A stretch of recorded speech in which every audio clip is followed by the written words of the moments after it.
Well, it's 9:01 a.m., so we will get started. I want to welcome again everyone for joining us for this edition of our Enterprise Bank Business Leadership Forum. And we are so excited to present this particular edition to you, which will focus on family business. My name is Peter Rayno. I'm Community Banking Director for Enterprise Bank for the Merrimack Valley in Massachusetts and for the state of New Hampshire, where I oversee commercial lending and a team of 25 commercial lending professionals that cover those two particular areas. As I reflect back on Enterprise Bank, we'll be soon entering our 34th year in business. And I think about the pillars of our client base, the pillars of our customers who we have been there to assist and have supported us over the years. Certainly not-for-profits is a business, is a customer entity that we have worked so closely with and supported. I think professional organizations, but family businesses in many ways are really the bedrock of the pillars of our client base over the years. And I have to say personally, it's one of the most rewarding things we do at Enterprise Bank. Many family businesses we've been with since they started. And now with, as I said, almost 34 years in business, we've seen multi-generational succession go on. And it's rewarding and it's very exciting. Here in New Hampshire, where I'm speaking to you from today, we have a wonderful resource. Our state university, the University of New Hampshire in Durham, has an outstanding business school, the Peter T. Paul School for Business. And within the Paul School of Business is the CEO and Family Enterprise Center. This is a wonderful organization that does outreach and support and consulting and assistance to family businesses. Family businesses are different. They have wonderful opportunities. They're very rewarding, but they certainly have a great range of challenges as well. And with the type of proper planning and expertise, it really can take a family business to another level. And our guest speaker, who I'm about to introduce you to, is incredibly well-versed at this. Micheline Dufour has been the director of the CEO and Family Enterprise Center at the Paul School at UNH for the last 4 years. She has kids who've attended UNH, but I have been there at various events that the Family Enterprise Center has put on. And just to see Micheline interact with people and guide them and listen and advise has been terrific.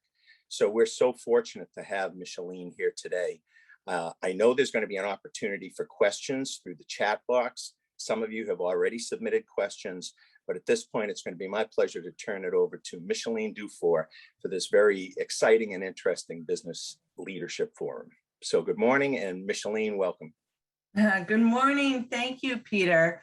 I love that introduction because, well, first of all, I don't even know to go any further because you pretty much did a great summary of family businesses. But I think it shows you and I have in common how much we both love our jobs. And, you know, we've had great talks about business. So thank you for inviting me here. I'm feeling like this is one of the conversations you and I have over lunch. So I'm glad to share it with others. So as Peter said, we are the CEO and Family Enterprise Center. We work with family businesses and more. Peter talked about the connection to University of New Hampshire, and we do have an association with the Paul College of Business and Economics. I have people a lot of times say, well, what does that mean? Sometimes even people at UNH say, well, what does that mean? Mm-hmm. That means when the university talks about working with businesses, they have a number of programs and how to engage with businesses, and we are one. So we have been in business for about 30 years, so we're not quite as old as the bank, but we're coming up right behind you. And just like many of you in business, we diversified over the time. So today, we're going to talk about family enterprises, but I would be amiss if I did not share that we do 3 other things. We have a speaker series where we have CEO owners, business leaders come in and talk about their own professional path, their personal story, how they got there, what their company does, what their industry is like. And it's a great exchange to a membership full of CEO members. Everything we do is a membership. That's how we're funded. We're not funded through the university. We have CEO peer groups. And then we take 8 to 10 business leaders, put them in a group. They meet monthly. And through that, by hosting each other, introducing their teams, sharing their P&Ls, really talking about their goals and objectives, they become each other's advisory board. they start to be there for each other as a sounding board, a backboard, a backbone sometimes. They talk a lot about accountability. And that's a really, well, it's a special thing that we do. I think all the things we do are special. We have an emerging leaders program. We run this with the Business and Industry Association of New Hampshire. So let's get back to family businesses though. This membership into the Family Business Center is for family businesses only. What do we concentrate on? What are we there for? Our mission is to not only promote generational transfer, but it's really about supporting families through the growth of the business and as it gets more complex so that they have a good, positive relationship. And I think that's what sets us apart. There's so many wonderful business service organizations in New Hampshire, but that's really where we put our focus. So we do this through monthly programs. They usually last half a day. We always throw out breakouts in there. We make sure people have takeaways. We are so fortunate to have so many experts to come in and talk to our family business. The topics, because we're membership based, come out from the membership. They tell us what they would like to hear and do in these programs. We set them up on an annual basis. And I always say my job feels a little bit like go get the expert. And we're lucky to do that because a lot of people do indeed want to be in front of our businesses. So another secret recipe that I consider is the fact that everyone in the room, there's so many commonalities that there's a pretty good chance if one business is going through something, someone else in the room has. So again, that's one thing that I think sets us apart. It feels a very familiar room to everyone in it. And we invite, once a member becomes a business, we open it up to anyone they want to bring in the family. And you start to see the connections and you start to see them contact each other outside of the programs. And to me, that's when I think we have success. Okay, so here we go. Family businesses and the impact on the economy. Anytime you Google this, you're going to get a different number, but it's always high.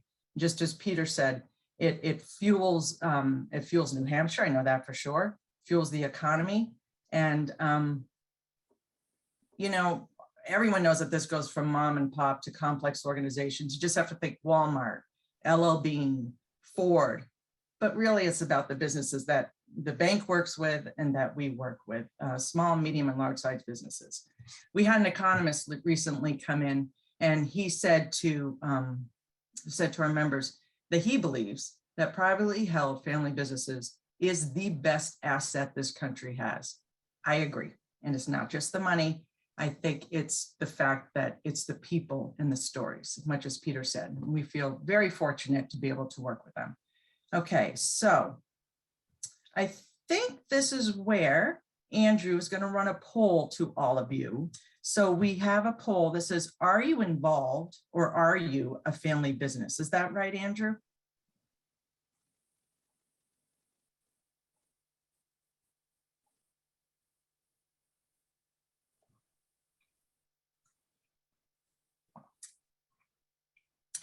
And while that poll is going, I'm going to talk a little bit about what we're going to talk about today. Oh, there you go. There's the poll.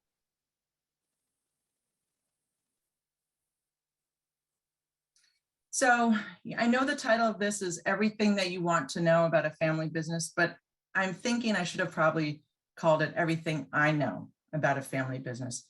Everything that I do is on the job training. I learn from the experts we have come in who present, but I learned from the family businesses as we go along. So what I'm going to share today is a lot of case studies and what folks have grappled with, which other people on the call might be grappling with. But I am going to tell you this. There's no right one answer to anything, even though there's commonalities. Each situation is completely different and individualistic to that family. But I will tell you, one thing I have come to really believe is that family businesses, the key to getting where you want to be is making the tough decisions. Any business owner has to make tough decisions, but family businesses have very particular tough decisions. And I think the things that go into that is always remember this. Oh, good. Look at that. We have a lot of family businesses, so they know what I'm talking about. Remember, you've got to treat the business like a business. This is something that we talk a lot about in our programming. We talk a lot about succession planning, doing that in a way that treats the business like a business. You have to have the right people in the right place, in and out of the business, the right information. And believe me, it's out there. You got to know when to go look for it and when to have it brought to you. Having honest and open conversations, what we'll talk about. And I truly believe that one of the challenges for family business leaders is taking the time to sit back with all of that and make a decision, giving yourself the space to make the decision. You've got a lot of things in your head. You've got employees and family. And then lastly, after a decision is made on any subject, it comes down to communicating it. I think a lot of conflict and tensions come about because there's a misalignment of what people are thinking or knowing. And so by communicating the decision and moving forward from it and managing expectations, it takes out some of that guesswork. So let's talk about the people.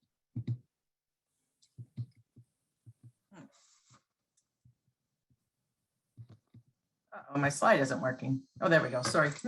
Okay. So we talk a lot about building a bench. At the center, we build our own bench of advisors and consultants and experts, but we talk a lot about building your bench. I believe that CEOs, family business CEOs, can be a very lonely place, right? Having, who do you talk to? You sometimes can't go and complain to your father because maybe your father is the one you're complaining about, for instance, whatever it might be. And I know everyone knows what I'm talking about. So we're going to talk a little bit about who you want to surround yourself with. So, board of directors. And I can almost imagine what some people are saying when I say this, because I know when we talk about a board of directors, I see some of the smaller businesses just shut down. And I think what's going on there is they're thinking, oh my gosh, I don't need to manage one more thing. And they have horror at the idea of one more person telling them what to do. But I want to break this down a little bit because I think there's a really important piece here, not just that statistic right there that says not a lot of family businesses have a formal board, but if you do, you're more likely to succeed. Well, I think if we break it down, the types of boards are, for instance, an insider board. This is where a business has the family and senior management around the table, helping them make the decisions. As the business gets more complex, that may become that CEO taking it out of his own boardroom and having close professional colleagues and professional advisors, trusted advisors. Our peer groups play that role, I know, for each other, that close professional colleague trust that they have.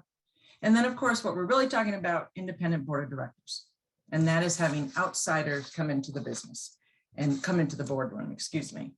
So what does that do? That brings you objectivity. You can plan strategy and growth with these folks, monitor company performance, talk about risk management, make sure there's no blind spots, CEO hiring and performance, right? That's always going to be a tricky thing. And then, but the really most important thing is that an independent board can help the family separate the company's needs for the family's needs. This definitely needs to take place in succession planning. A good board will keep the succession planning conversation at the forefront. Okay, so if you want to build a board, there's so much criteria out there. And again, I'm not going to tell you the one way to do it, a mix of family, mix of non, but I will tell you what I would advise is simply find a business that has gone through whatever it is you have as your objective and place that person on your board, and they can help you with that. This is how we did it sort of input and intake. I know at our programs, because we'll talk about a certain subject and one company owner inevitably will call me or email me and say, can you give me so-and-so's number? Because after they hear that person talk about what they went through, they realize that might be a really good board member for me. So that's the sauce that, quarterly meetings. I had a presenter say not too long ago to our group, board meetings aren't all financial. This is where you truly get your advice. And so I want to make sure, so take out a little bit of that onerous of having a board. So the last thing I'll say on boards, a lot of times some of our members, they inherit the board that their father, the senior generation had, and it doesn't have to be that way. Certainly all of us can mix up a board. Okay, who else is on your bench? People today, like Enterprise Bank. Your bank and your lender are key to you. I am sure everybody on this call has most of this already in place, but it's worth putting up there. I put down their executive coach and family business consultants because I think it becomes important when things get stuck to be able to know that those are resources to you as well. Okay, family councils. I call them councils here. They can be called anything. What I'm trying to say is to, you have to give attention to the family piece of things. I think a lot of times it's just human nature. Things are contentious, things are tense, things are tough, and folks tend to just want to back away from it. They don't want to be able to have a talk about it. Having an arena to be together not only creates and maintains bonds for the family, it's an outlet. So here's a couple things to think about. As a family business gets larger, the branches grow, you get further and further away from the trunk. And there may be people who don't even understand exactly what the family business does. A family council meeting on an annual basis can be talking about, hey, this is what we do. And this is who's doing it. And this is what their goal is. This is the vision. And it can take away some of those misperceptions. This is a great place for making decisions, an entity for family matters, not business, the family matters. And it is a great breeding ground for future leaders, future generation leaders. So I will tell you, one of our members shared, and it's a very large organization here in New Hampshire. He was placed, his family did it as a branch of each family had one rep on the board. And they let him come in at 14 to start learning the business. They didn't know at 14 he was going to be the guy, but he still talks about how it helped him make a decision that he wanted to be the guy. And it helped him as he later came into the business leadership role and grew up to now the president from having that exposure. Another thing I would say, I think if you're thinking about talking about growing people in the business, I would highly encourage, if you have someone in a generation coming up, have them sit on some outside boards. You know, I think for myself, I think of the first time I was on a board, it is such a great way to learn how to work with others in a boardroom. Okay, so I put this up because one of my members one time said this, and when he was talking about, I've seen this ad, I hope most people have seen this ad, so it makes sense, that you never really own one of these expensive Petit Philippe's, you merely take care of it for the next generation. Well, that's what he said he felt the business was to him. And I thought, my God, that just sounds so strong. So however you're leading your family business, whether it's this or a different way, it really comes down to, you know, there's three options, right? In business, you can either build to succeed the business to the next generation. You can build to sell it. Let's not lie, that's a real thing, especially right now. There's a lot of that going on. Or you do nothing and it simply implodes. And as one presenter said one day, he said, not doing one of the first two will ensure the second. And nobody wants that. So this guy, look at this. He looks like a great leader. So all of it comes naturally, right? Someone just wakes up one day, knows exactly what to do. That's why we exist. And that's why so many other business service organizations exist. I always have the best conversations with our members when they're able to tell me one-on-one, I don't know what to do. That's okay. Sometimes it's just okay to say, that's all right. There's others who can help you, and there are other ways to find answers. And that's why even joining a center like ours, to me, feels like you're taking that first step on opening yourself up to learn more. So, you know, I recently was reading the L.L. Bean book Leon Gorman wrote, and he was the heir apparent and eventually the chair of L.L. Bean. And he talks a lot about he struggled greatly with a balance of growth and tradition. They were a sporting gear company. Then they got into retail and women's clothing. That really threw them. But they also struggled with being a catalog or a retail. And he talks about this in so much that it feels very freeing when you hear someone else say, you know what, I didn't know all the answers either, but this is how we got there. So what we're talking a lot about in leadership lately, excuse me, we've talked about the succession of business leaders moving president, CEO to a chair position, and then how that allows the incoming to have that continuity and also the support through the board, but having that next generation take over in that way. We talk a lot about non-family professional managers. No doubt about it. This isn't even a growing trend anymore. It is just a trend. And that is, of course, the world has changed and there's not always a next generation ready and at it. And we'll talk a little bit about that. So, most of all, I think the important thing is communication, making sure your team, the employees, know what it is. Doing exercises, as one of our employees did recently, where he polled his entire team to see, did they really know what the top objectives were of the company? And when he found out they didn't know as much as he thought they knew, well, then that's something that can easily be changed. Above all, I truly think for a leader, it's about knowing, just like Leon Gorman talked about, you don't have to be the person that came before. One of our members, and I'll share the story because it was such a great story, Kevin Hancock of Hancock Lumber up in Maine, was telling the story, and because it's public, I can use his name, was telling the story that as he was coming into leadership, coming back into the company, got his MBA, coming towards leadership, his father was very ill. And his father finally took him aside and said, Kevin, I got to say two things to you. The first thing is, stop wearing a suit. We're a lumberyard. And I loved that because I can just see someone shiny and new coming in and trying to be, my big MBA. But he really said, you got to really pay attention to what we do here and who we are. The second thing that he said to him, and he wrote a book, so the book is really good.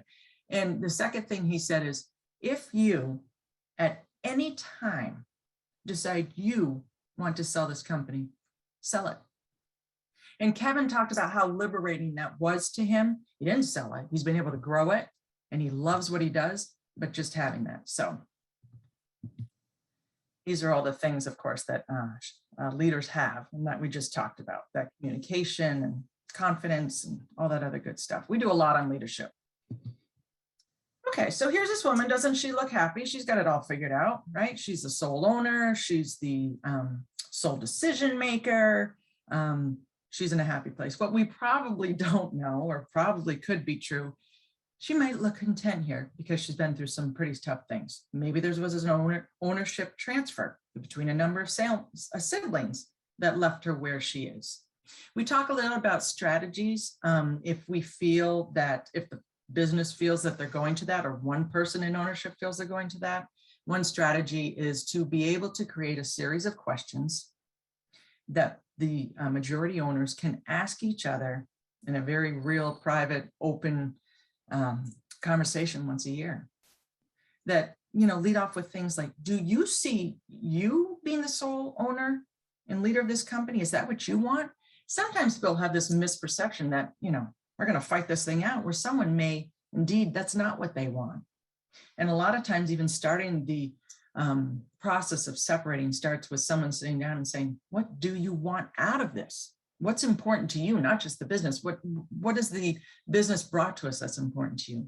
We have one consultant, I know at least one person on this call has worked with him. And what he does is he starts that way. And he takes the different members, the different owners, the shareholders in separate rooms and spends time to try to listen and see where are the real differences and how far apart are we really. One case study is one of our members. It was a 50-50 ownership, two brothers, a CFO and a president, CFO and a president. And they had gone through all the right things. They had done a buy and sell early on. They knew where they needed to go. They had a timeline in mind. The CFO was about a decade older. But lo and behold, when they got there, it got stuck. And it got stuck. A lot of the reason it got stuck is because the different level of appetite for risk between the two brothers. And the CFO, who was the one who was supposed to be retiring, came back and said, I think we should sell. He was so scared of the risk of the company not being able to fund what his price tag was, even though that wasn't the case, that the only thing he could see was, we got to sell this thing. And the president, who at the time was starting to take over some of the functions that the CFO was going to be leaving along, including a relationship with a bank and search for a new bank. In talking with his bank through this, it was his bank who said, now hold on. Didn't you tell me you have an asset that you're looking somewhere to be able to move, a piece of land? And he said, yeah. And he said, well, why don't you take that, restructure the debt? That will open up for you to be able to give your brother an amount that he feels comfortable with and move this conversation along. And that's what happened. So that's another thing, is when there is going to be a change in ownership and, you have a family business and one brother does this and one sister does that, there's going to be a change as that person moves out. In this business, they used an fractionalized CFO, which is a lot. We've actually advised a lot of our businesses to look into that. It's a fresh perspective that I think gives some new air to an organization. So I am sharing this because I just thought it was kind of neat. One of our presenters, David Karafofsky, I always say his name wrong. Sorry, David, if you're listening, uses this with some of his clients. He and his father were in a business together, and now he's pretty much running this consulting business alone. And he found a way to say, what lane are you in, to kind of keep people in the lane. So again, when you're talking about conflict, shareholder, board, and leadership, it's a good way to organize your thoughts. Thought it was worth sharing. And he said I could. So there we go. Okay. Let's talk about a really big thing that's real, is family working in the business. Sometimes I feel everybody has this this vision of, the young boy working at his father's knees in the store and growing into the business. And one day, boom, he knows everything he needs to know, right? No. We already talked about some leadership, but it's really important for the family to make sure that it even makes sense to have a family member come in and run. There's got to be an alignment of skills with an alignment of need. And one of the best ways you can do that is creating a policy around just this. So some best practices on policy, education level. How many years do you expect someone to be working outside the business, which I highly recommend. I've heard 3 to 5, 5 to 8, 8 to 10, whatever it might be. And in that time, has that person earned a promotion in their own right? So these are things you want to have in place. I know there were some questions earlier and someone had talked about in-laws in the business. That can be included in here too. I know very well one business where there was an in-law working in the business and it blew apart the family to a point that they haven't even figured out how to come back together. That son who is totally out of the business now. And those are the things trying to avoid. Reporting and reviewing, you want to make sure, if possible, they do not do that by family member to family member. And obviously, one thing to know, doesn't matter how good things are going, there's going to be a microscope on the person working in the business. They got the last name that's on the trucks, right? So you have to make sure that the person coming in realizes that. There's an old, I don't know if it's an urban myth or what, that I've heard through family businesses, that there was a father and a son who were struggling within the family business working together. And the father had 2 hats, and he put on a hat that said boss. And he said, son, you're fired. Took off the hat, put on the other hat and said, son, I heard you lost your job today. Now, I know that's probably something someone made up, or maybe it actually really happened. But what I'm saying is, yes, there are times things don't work out. And again, the current leadership has to do what's best for the business, even if it's that tough father-son conversation. Okay, another thing that can get tricky, compensation. So the reason I bring this up is because I believe a lot of times family businesses, leadership can be underpaid. And we've actually had a compensation expert in who says that. I mean, think about it, right? You're handing down not just the business, but you're handing down maybe what the pay levels were before. So if there are issues or tensions or unnecessary conversations, and also it may hurt your recruiting and retaining, you might want to bring in an outside expert. There are people who do this work and they do it incredibly well. There's so much, again, misperceptions outside. You may have family members who say, Joey gets paid twice. He has his shares, but he's also getting paid to work in the family business. Well, he's working in the family business. By having a professional policy and a professional take this on, it gives a lot for the family and the business to stand behind, saying we're in line and right where we're supposed to be. That's important too, if you think about it in that professional manager setting. When a business needs to turn to professional management, you want to make sure you're in line to attract people. Okay, Andrew, I think we're doing our other poll now because we are going to talk about succession planning. This is the first time I've done a poll on a presentation. I kind of like this. Okay, for those involved in a family business, do you have a succession plan in place?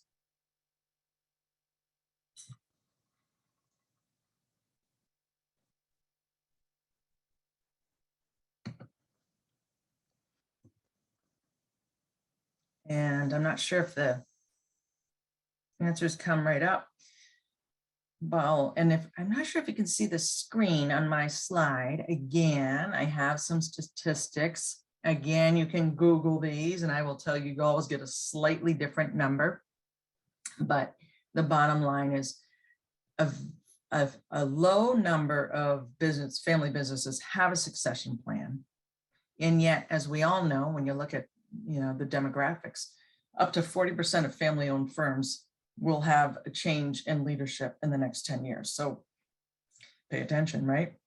And we've also heard these statistics, which I sometimes feel can be just so deflating, but that 30% of family businesses survive to the next generation and even less make it to the fourth. So, okay, what did we get? Okay, so that seems about in line for what the statistics say. Andrew, if you don't mind putting up the second poll, because it's kind of a little bit of a trick question that we just arranged, you and I, this morning. Poor Andrew, I'm putting him on the spot.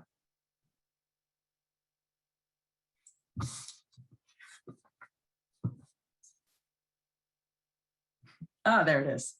So for those of you who have one, are you following it?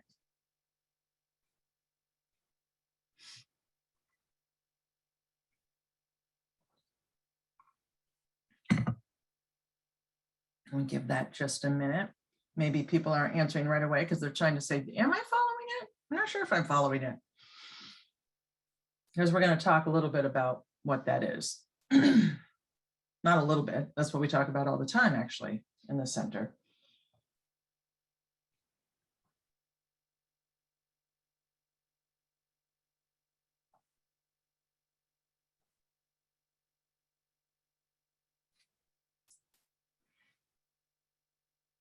Interesting. Okay, so half are saying, yeah, we're doing it. Half are not, and others are not sure. Okay. So with that, let's go on to where we were. Okay, there's the statistics. So here, to me,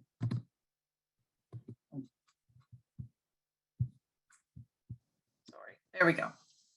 There, to me, is what it's all about. Succession planning is a slow motion move of a relay race of an outstretched hand back to an outstretched hand coming forward. It is slow, deliberate, and careful. You don't throw the baton at someone. You don't look around to see who's going to take the baton, and you don't run with the baton. You got to hand the baton over in a relay race. So that, to me, always slows down the game and is a good way to think about how that process of succession planning should take place. So it really comes down to who, how, and when. Who's there to catch the baton? We talked a lot about that. We talked about how to determine and ready the next leader of the family business. There's a book, and I have some books referenced at the end of this, called Every Family's Business, where the gentleman in that business talks each and every year. The two generations sit down and start talking about what ifs. What if we do this? What if we move forward? What would it look like? How would we do it? And keep that ball in the air. Again, a good board of directors will keep that ball in the air. Every business should have a succession plan, especially a family business. How? We've already talked a little bit about some ways to bring people into the business. Then it comes down to having them really learn the business, not at their father's knee, like that vision that we all have seen or have, but instead exposure to all aspects that are important to the business. Managing a P&L, managing a business unit, whatever it may be, the exposure so that person can start to have their own feeling of success and figuring out problems. Who is it that we had a presenter the other day who said, I got my PhD in failure. In other words, that's falling down and failing is just a way to learn more and be able to make yourself more successful. So the when is determined by all of that above, making sure everything's in place, and we'll talk about that. But oftentimes, and I know this is true with our members, oftentimes it actually comes down to that outstretched hand to be able to actually move the generation. The younger generation is the one that eventually has to call it and say, hey, when are we moving this thing forward? What's the timeline? What are we looking at? Because sometimes it can get stuck there. And I think a lot of times, talk about misperceptions, there's a senior generation that assumes the next generation is either not interested or not ready. And then the younger generation thinks to the older generation, God, I guess he thinks I'm not ready. I wish he would tell me why not. Again, having honest and open conversations makes all the difference for later issues. So there's another case study I wanted to share, because this is one family, because I'm telling you some really good things to do. Let's talk about when it doesn't work out. There's 3 siblings. The first one has no involvement, with 3 kids with no involvement. Second one is a brother who is running it with his wife. He becomes the executive, and they have 3 kids, none with any interest. And then the third had a couple children working in the business hourly, but no real involvement. So in this scenario, the husband and wife are running it, and they're carrying all the decision-making, all the tough calls, handling all the growth, all the operations, determining direction. And the other thing that they're handling is a whole lot of scrutiny and criticism. And this started to break down the family. Instead of having a separation of business and family, the family shareholders felt that entitled them to be able to constantly quarterback what was going on. Well, what happened is, after, of course, a matter of time, the frustration grew on the couple, and the inevitable came along, because again, this market is like no other market, an interested buyer. So they went forward with what I consider and call a nuclear option. They basically called together the siblings and said, we're selling, or you can run it. I'm done. And so in that, it feels like it had so broken down that there was no opportunity to go backwards, no opportunity to think about the next gen, and no opportunity to continue with the business. What could they have done different? Oh, gone back to the original cross purchase agreement, set up for some redemption shares agreement that would allow them, as they run it and build it, to be able to move those other shares out to a minority position. Certainly being able to talk more about this and having those 2 arenas of business and family, having someone, board advisors to have this tough conversation, be the objective voice in the room. Those are just the things that come to my mind. And it was a good business, so I was sad to see it go. So I'm bringing this up because we have, as I said, all sorts of sponsors, resource partners who come and present to our group. And this one was Oren Reno, our legal eagles, our legal partners. They're very good working with family businesses. So I took Brad Melson's slide, because he's the legal eagle. And even in his succession planning timeline chart, he talks about maintain, modify, adjust, make decisions. In other words, again, there's no one way to do this. And so I thought it was worth showing that we're all rowing the boat in the same direction on this. He didn't say hand over the baton. I added that because I like that. This also came out of some of his presentations. Some of it did, at least. Buy and sell agreements. As we all know, those are important thing to have in place, important to be revisited and reviewed. Certainly life changes, life-changing things will make dust that off and get it more current. And it's there for those tough decisions. Key man life insurance. This is obviously incredibly important. The people or person who is driving the growth of the company you want to make sure to have some insulation around that. I know a lot of businesses have this on more than one person, some senior leaders in their company. Contingency plan. What happens if the worst happens? Who is to pick up and handle the business? I know in our peer groups, our original peer group, which has now been around for 20 years, that came into effect. One of the owners became very, very ill. And he had as his contingency plan, if he was not able to operate, that one of those people would step in and be able to hold the business together. And luckily, he was able to come back into the business. But it's important to have that contingency plan. Estate plan, oh my gosh, that is an incredibly important piece to have in place, of course. And I always envision a family, and there is a member I have in mind right now, a woman whose father passed away. And it was so messy as far as the family. So they couldn't even fully grieve because they were so invested in trying to figure out the estate and the business assets and the holding companies. And it was a really tough time for that. So sometimes we even do programming around that sort of thing. Micheline? Yes. Before you go on, there's a question. Okay. My sister, wife, and I recently purchased a business from our parents. My parents are still trying to make decisions for the business. If they do not agree with something we are doing, it causes problems. What is the best way to approach this problem?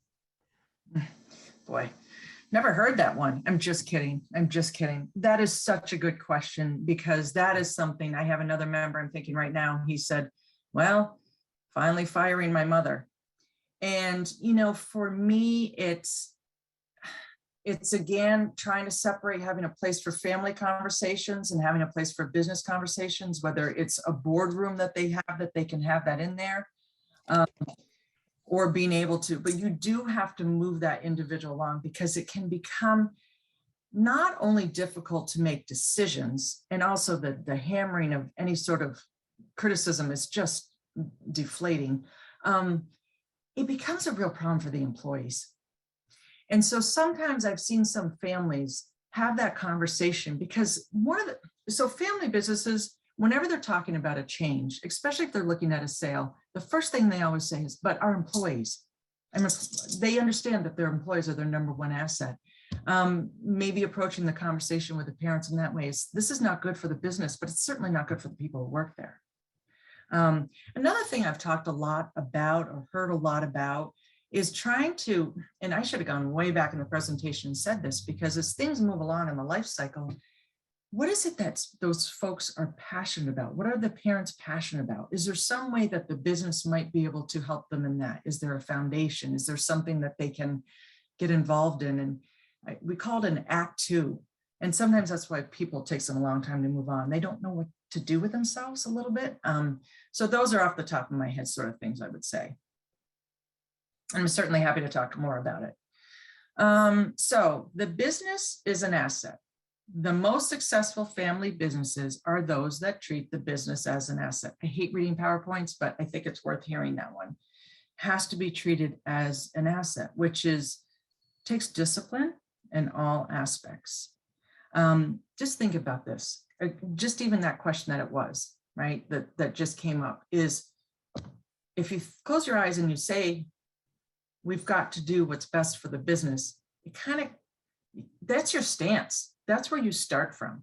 That's where you're able to hold your own and say, this isn't about the family. We still care for you. We love your ideas. We love that you grew this, but now we are charged with what's doing best for the business. Sometimes to me, that's a really good conversation starter. As I said, sometimes there is a sale. For so long, the family serves the business, and sometimes at some point, the business has to serve the family. And there are and even though we're an organization that is really about transferring to the next, we are there too for businesses when they say, you know what, we do want to sell. We don't want it to be like the nuclear option I talked about.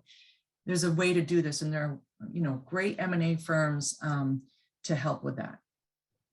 So estate planning, we touched upon this as well. And I think this gets into a really tricky places. a lot of the times when someone comes to us and they start with us, the first thing I hear from them is a couple will call me, or a husband or wife, and say, we've got a business and we want to retire. And we've got 4 kids, one worked in the business, now doesn't, another one still does, and they struggle with what to do with these 4 kids who all have some different level of in the business. And they say, we don't know who to give the business to. So the first thing I would say is not giving anything. People have to earn the business.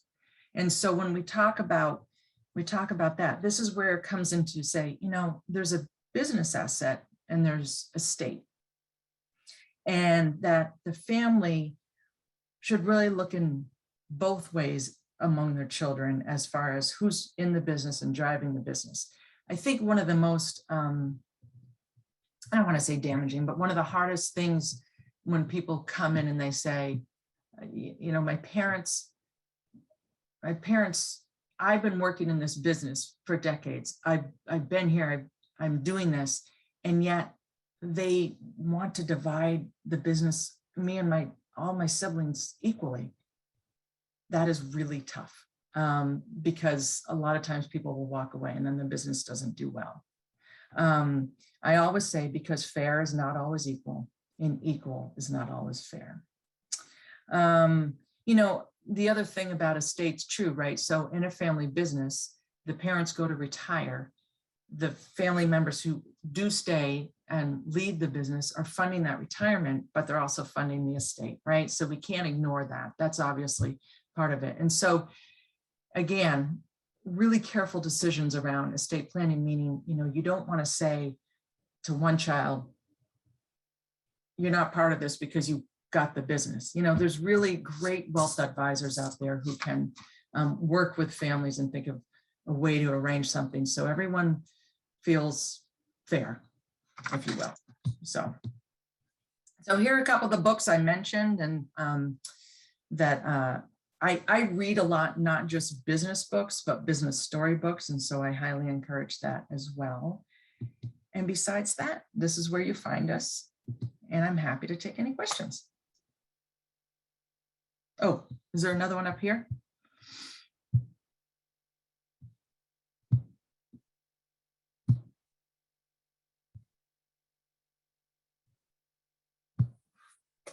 So I'm not sure, Andrew, if I wait here for questions, or I guess I talked a little fast. I don't see any other questions at this time. Okay. Well, I would encourage anyone, I always say to folks, if they're in a family business and they are struggling with something, I always say, come check us out. I know there's a couple of people on this call who do know us, and I'm very much about, if it's the right fit, it's the right fit. You come in and you hear, and if it speaks to you what we're working on, then you're in the right place. And I also say to folks, I all the time take calls that just lead to someone looking for me to point them in a certain direction. And I do that all the time, and I'm happy to do that as well. Good. I know we just had somebody asking to have the slide with the books back up. If we could do that, that would be great. Sometimes I seem to. And my name is Chet Zamlak. I'm an executive vice president here with Enterprise Bank. I'm based in our headquarters here at 222 Merrimack Street in Lowell. And I'd like to thank Michelin for being our featured speaker this morning. I've been in banking for over 40 years. I've worked with many, many family-owned businesses, and your comments and suggestions, in my opinion, are spot on as to what I've witnessed and where I see the need as businesses progress over time and have that need for that generational transfer as well, and how to handle things. As Peter said earlier, family businesses are a core part of the banking that we have here at Enterprise Bank. We're a commercial bank. We're very involved in community. Family businesses really are a major part of who we work with and who we provide solutions to on a day-to-day basis. So I found this fascinating and could very much relate to your insights in regards to how businesses operate and how they progress over time. So thank you, Mitchell. Well, thank you for having me. This was a really nice opportunity for me and for the center. And as I said, just love talking family business. So glad to be here. Thank you. Thank you. I'd like to also thank our attendees too. We've learned a lot during the pandemic as to how effective we can be with these Zoom presentations. And we've begun to call our little office suite here Studio 222, where we're located at 222 Merrimack Street, and virtually been able to put on these seminars with speakers who, like, for example, today, Michelin is in Concord, New Hampshire, Peter's in Hampton, New Hampshire, and Andrew and I are here in Lowell, Massachusetts. So it's wonderful what technology has progressed to, and how we can provide these seminars, and how you can now listen to these and view these seminars from your office or from your home as well. We found that to be very effective. I'd like to thank Andrew Duncan and Rob Lawler, who work closely with me, and really the brain power behind the subjects that we present, and the number of seminars we put on each spring and each fall for our audiences here. We are working currently on a schedule of seminars and topics for the spring of 2022. We'll soon, probably sometime in early 22 in January, we'll be announcing what those are. So please stay tuned. In the meantime, thank you for being here this morning, and happy holidays to you all. And again, Michelin, thanks so much for being here this morning. I found it very, very incredibly interesting and informative. So thanks so much. Thank you.